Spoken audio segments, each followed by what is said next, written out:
The Graii and the Gorgons. The Graii were three sisters who were born with gray hair, and hence their name. The Gorgons were monstrous females with huge teeth like those of swine, brazen claws, and snaky hair. None of these beings make much figure in mythology except Medusa, the Gorgon, whose story we shall next tell. We mention them chiefly to introduce an ingenious theory of some modern writers, namely that the Gorgons and the Graii were only personifications of the terrors of the sea, the former denoting the strong billows of the wide open main, and the later the white-crested waves that dash against the rocks of the coast. Their names in Greek signify the above epithets. Perseus and Medusa. Perseus was the son of Jupiter and Danae. His grandfather, Acrisius, alarmed by an oracle which told him that his daughter's child would be the instrument of his death, caused the mother and child to be shut up in a chest and set adrift on the sea. The chest floated towards Seriphus, where it was found by a fisherman who conveyed the mother and infant to Polydectes, the king of the country, by whom they were treated with kindness. When Perseus was grown up, Polydectes sent him to attempt the conquest of Medusa, a terrible monster who had laid waste to the country. She was once a beautiful maiden, whose hair was her chief glory. But as she dared to vie in beauty with Minerva, the goddess deprived her of her charms, and changed her beautiful ringlets into hissing serpents.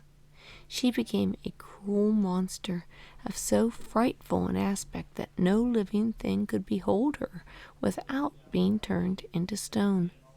All around the cavern where she dwelt might be seen the stony figures of men and animals which had chanced to catch a glimpse of her, and had been petrified with the sight.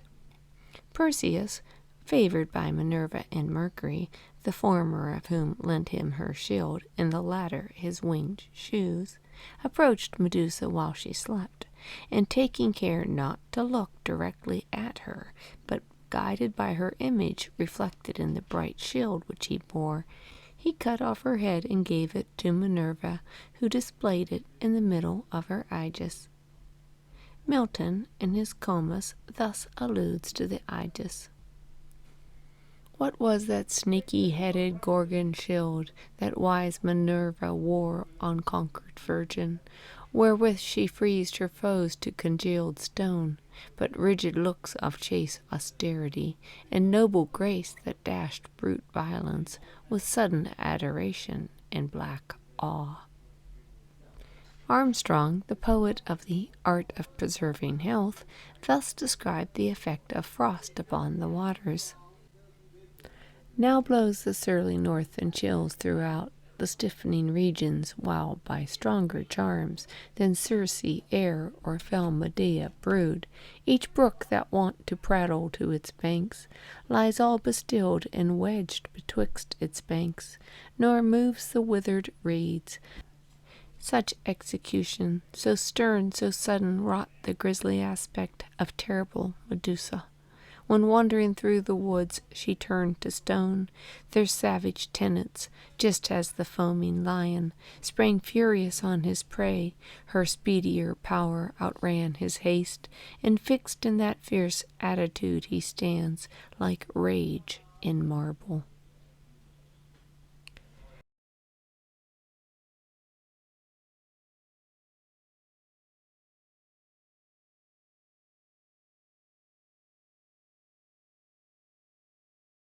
After the slaughter of Medusa, Perseus, bearing with him the head of the Gorgon, flew far and wide over land and sea.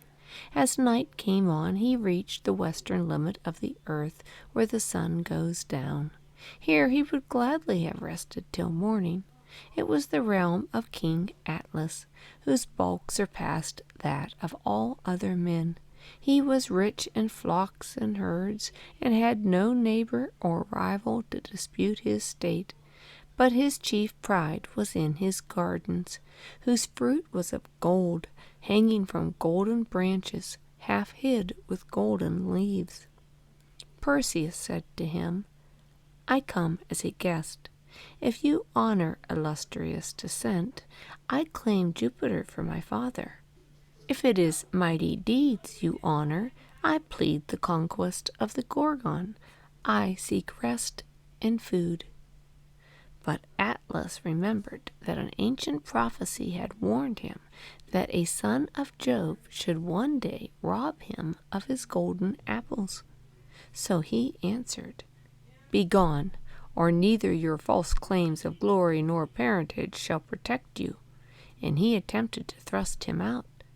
Perseus, finding the giant too strong, said, Since you value my friendship so little, deign to accept a present.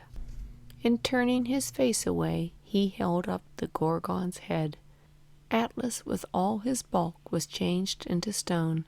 His beard and hair became forest, his arms and shoulders cliffs, his head a summit, and his bones rock. Each part increased in bulk till he became a mountain, and, such was the pleasure of the gods, heaven with all its stars rest upon his shoulders.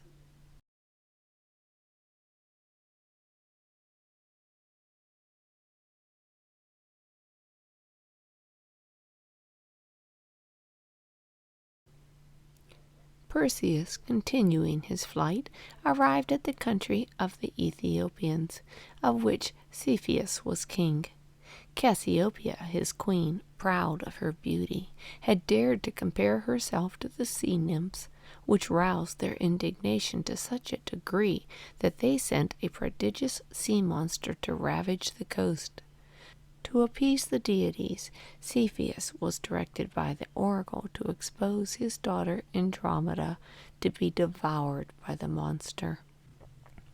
As Perseus looked down from his aerial height, he beheld the Virgin chained to a rock and waiting the approach of the serpent.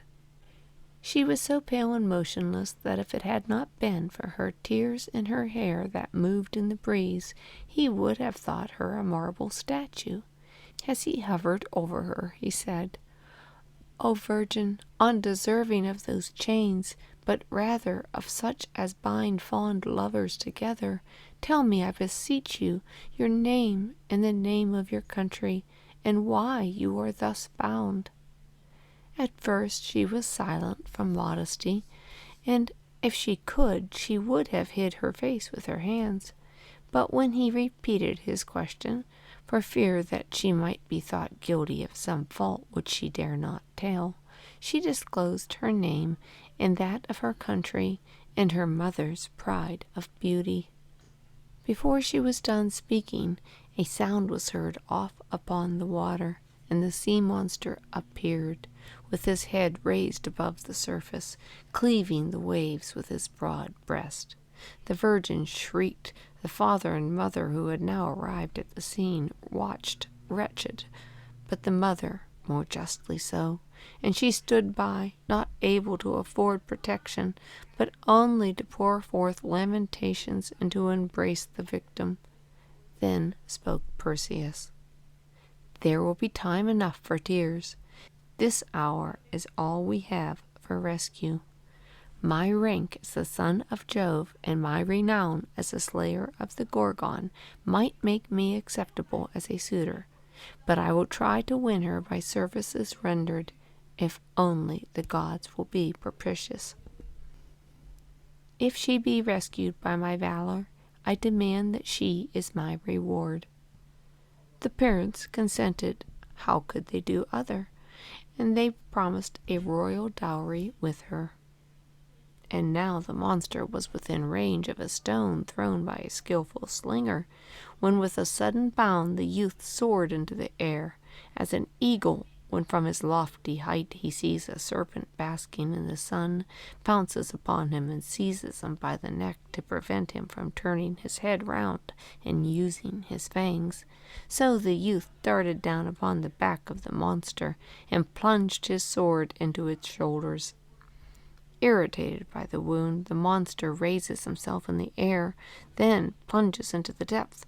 Then, like a wild boar surrounded by a pack of dogs, turns swiftly from side to side, while the youth eluded its attacks by means of his wings. Wherever he can find a passage for his sword between the scales, he makes a wound, piercing now the side, now the flank, as it slopes towards the tail. The brute spouts from his nostrils water mixed with blood. The wings of the hero are wet with it, and he dares no longer trust to his wings.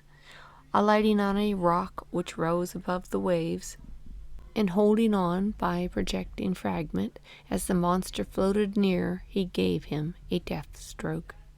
The people who had gathered on the shore shouted so that the hills re-echoed the sound. The parents, transported with joy, embraced their future son-in-law, calling him their deliverer and the savior of their house, and the Virgin, both cause and reward of the contest, descended from the rock. Cassiopeia is called the starred Ethiopian queen, because after her death she was placed among the stars, forming the constellation of that name. Though she attained this honor, yet the sea nymphs, her old enemies, prevailed so far as to cause her to be placed in that part of the heaven near the pole, where every night she is half the time held with her head downward, to give her a lesson of humility.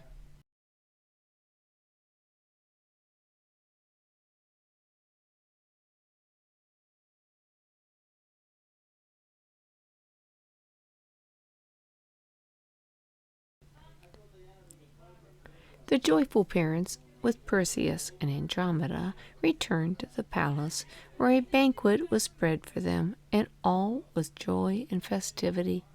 But suddenly a noise was heard of warlike clamor, and Phineus, the betrothed of the Virgin, with a party of his adherents, burst in, demanding the maiden as his own. It was in vain that Cepheus remonstrated. You should have claimed her when she lay bound to the rock, the monster's victim. The sentence of the gods dooming her to such a fate dissolved all engagements, as death itself would have done. Phineus made no reply, but hurled his javelin at Perseus, but it missed its mark and fell harmless. Perseus would have thrown his in turn, but the cowardly assailant ran and took shelter behind the altar. But his act was a signal for an onset by his band upon the guest of Cepheus. They defended themselves, and a general conflict ensued, the old king retreating from the scene after fruitless expostulations, calling the gods to witness that he was guiltless of this outrage on the rights of hospitality. Perseus and his friends maintained for some time the unequal contest, but the numbers of the assailants were too great for them, and destruction seemed inevitable. All of a sudden a thought struck Perseus. I will make my enemy defend me. Then with a loud voice he exclaimed, If I have any friend here, let him turn away his eyes. And he held aloft Medusa's head. Seek not to frighten us with your tricks, said one of Phineus's friends, and he raised his javelin in an act to throw, and became stone in that very attitude. Another was about to plunge his sword into the body of a prostrate foe, but his arm stiffened, and he could neither thrust forward nor withdraw it.